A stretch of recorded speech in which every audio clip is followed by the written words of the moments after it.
president for 6 years. And after this week's prayer breakfast, it all came together. It finally made sense to me. Barack Obama is comfortable with extremism. He's okay with it. He's nonplussed. It's part of what happens. It explains why he goes golfing within minutes of announcing the beheading of an American. It explains why he didn't join 40 world leaders in France to denounce Islamic terrorism. It explains why he doesn't attend certain funerals, why he does nothing about the wholesale slaughter of Christians in the Middle East, or the raping, beheading, crucifying, and burying alive of children there. Why he doesn't get excited about people who cross his red lines. And it explains why he so easily pivots to health care after announcing the burning alive of a coalition pilot. But back to the prayer breakfast. Take a look at this. And lest we get on our high horse and think this is unique to some other place, remember that during the Crusades and the Inquisition, people committed terrible deeds in the name of Christ. So this is not unique to one group or one religion. There is a tendency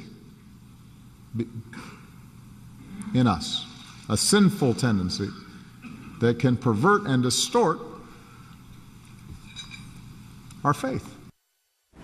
You know, the president's comments didn't make sense to a lot of people, including Joe Scarborough. You almost have to ask the question, where did he go to church? Where would he get such ideas from? You know, Joe, I'm so glad you asked that question. It took me back to this man whose church the president attended. No, no, no, not God bless America, God damn America, that's in the Bible for killing innocent people. Of course, that's the famous Reverend Jeremiah Wright, in whose pew the president sat for 2 decades. And what was that other thing?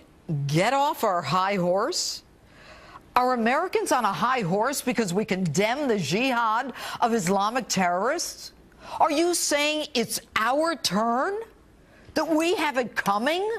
Or that by pointing out centuries-old wrongdoing, you excuse the slaughter of innocents today?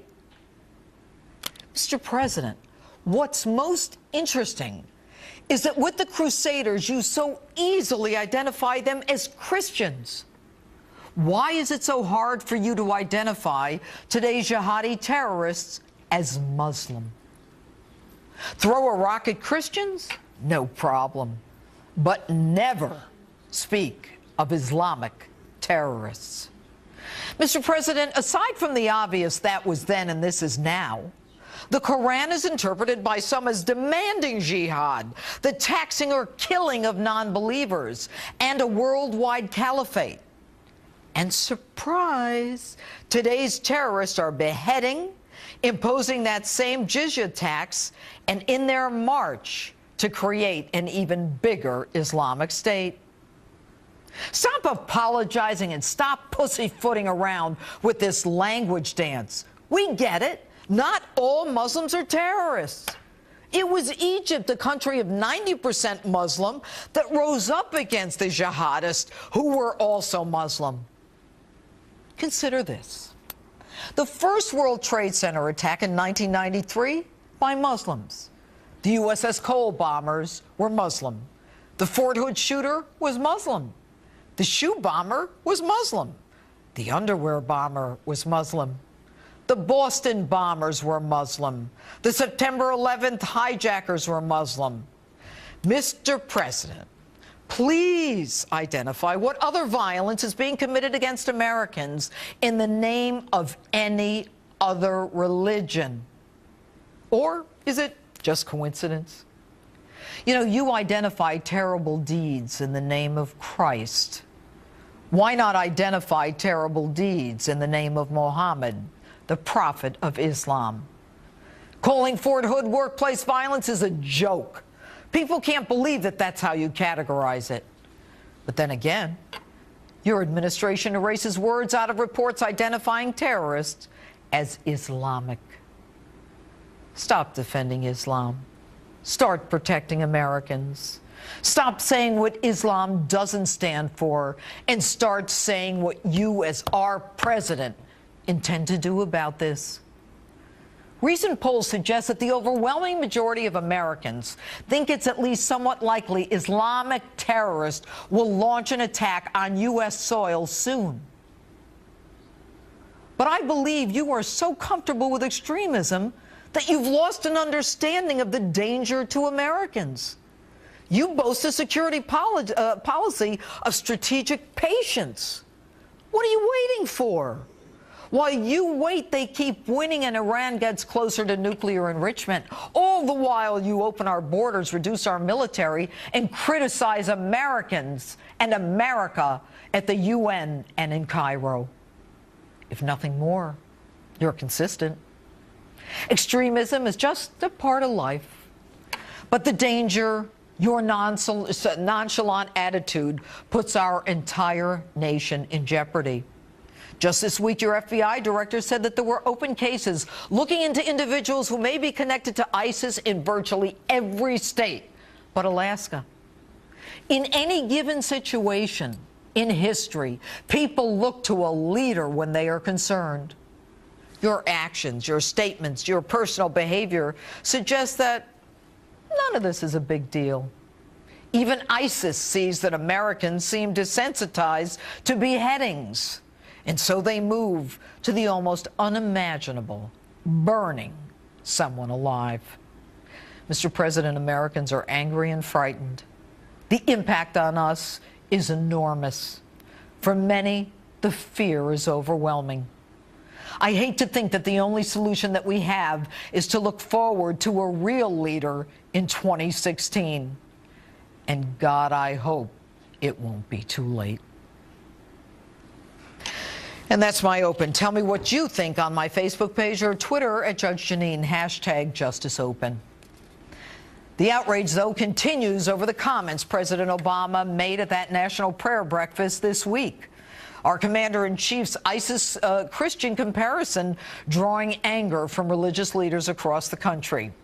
One of those leaders joins me now. He is the pastor John Hagee, the founder of the Cornerstone Church and the author of 38 books, his latest, 4 Blood Moons, on the New York Times bestseller list for 22 weeks. Good evening, Pastor. Your reaction to this week's prayer breakfast. Judge, it's a pleasure to be with you. My reaction to the president's remarks are very direct and simple. One, everything that he said about the Crusades and the Spanish Inquisition are true. The Crusades happened in the 1200s and they were called the Dark Ages. There were 7 Crusades in which the Crusaders marched from Europe into Jerusalem to kill the Jewish people. They put the sword at the throats of the Jewish people with a message of convert or die. The Spanish Inquisition was equally a story of horror. In the book, The Anguish of the Jews, Father Flannery describes how that thousands of Jews, at the direction of the inquisitors, were burned at the stake. Others were put on the torture rack. These were people that were eventually kicked out of Spain by King Ferdinand and Queen Isabella. So yes, horrible things have been done beneath the sign of the cross, and in this case, uniquely to the Jewish people. But why did the President of the United States take such pleasure in presenting such horrible facts of the past in the present? It's like comparing a fresh apple with a 1,000-year-old orange.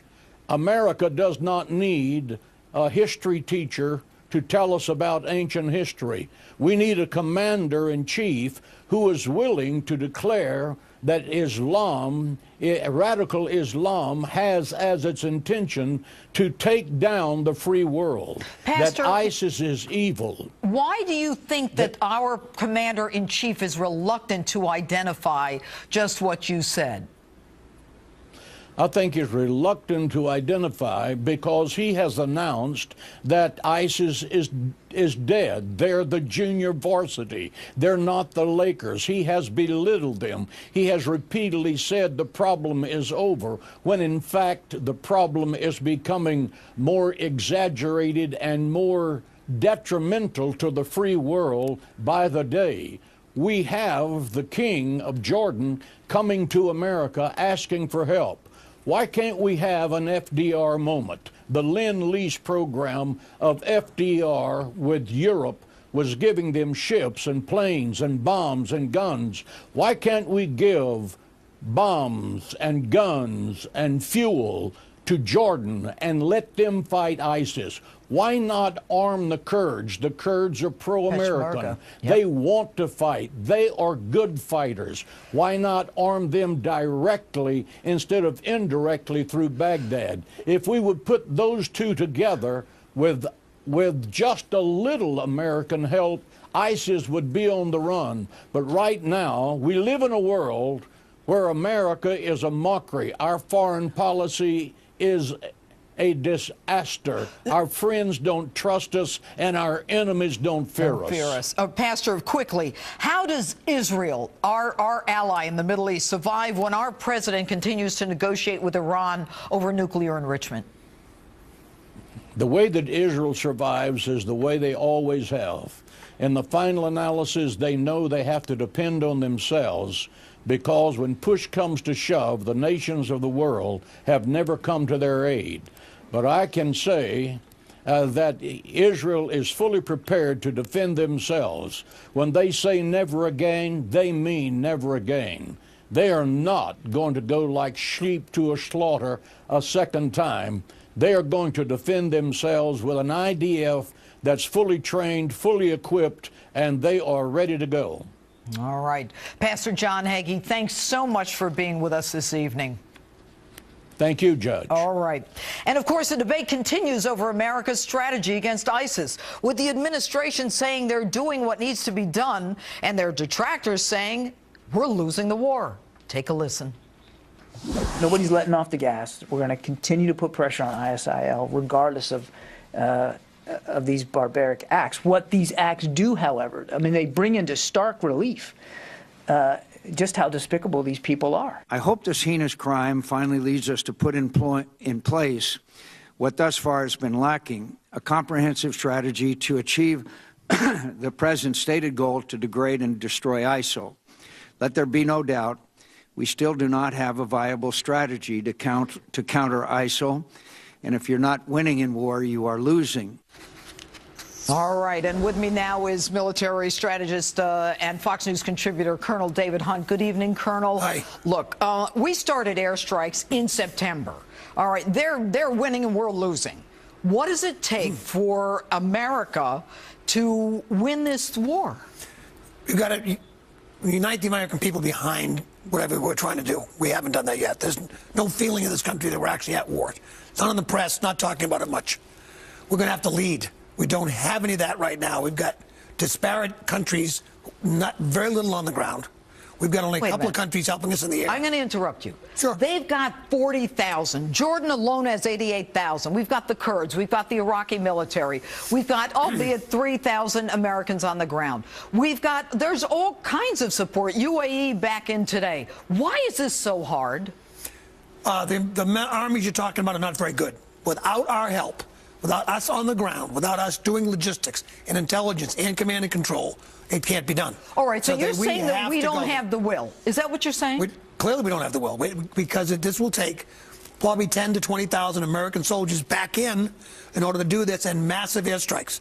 So the point I'm making is we have to lead, because the countries you're talking about have got large armies like Jordan, but they're not capable. They can't do any of this without our help. All right, I want you to look at a map because apparently ISIS isn't fighting a conventional war of what's called a war of position. And what we have here are these concentric circles. Why don't you explain to us what this is, what's going on over there? Yeah, this is a Sunni-led, these are very smart and deadly generals that are leading this. The dark one in the middle is the centerpiece of their conduct. That's where their capital and where Mosul is. That's how they're controlling it. The second circle is where they're launching attacks from. And the third, they've stationed units for control. They own as much territory as there is in Jordan with that 40,000. All right, so you're saying that this is the center, Yep. Raqqa and Raqqa, Mosul, right. and this, Tikrit and Ramadi Fallujah is where they're doing some of their... They station their units there and running assaults from it. Okay, and then...